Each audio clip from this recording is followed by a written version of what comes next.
In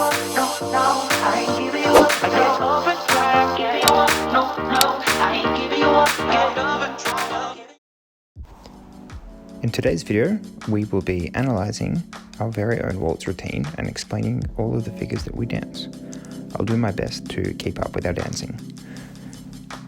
We start off with a hopper, turning to a promenade, dancing a chasse and a natural turn.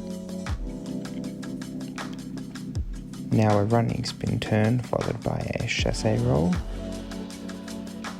Dancing then into some natural pivots, into a bit of a running spin turn again, with a run's outside partner, toe pivot into a quick open reverse with a slip pivot, a telespin action into a developpe, reverse pivot, slip pivot, and contra check with a Rhonde for the lady, into a big top, and checking.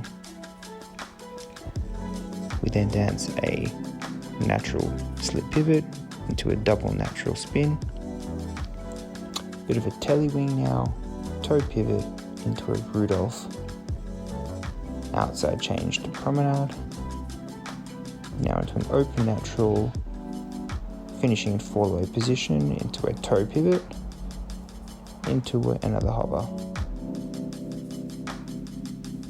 We now dance a passing natural with a slip pivot into 2 telespins and a throwaway oversway. We recover the throwaway with a rolling action into an oversway and then a right lunge. Now into another throwaway oversway and a developpe. We now dance a same foot lunge with a weave ending and an outside change to promenade position.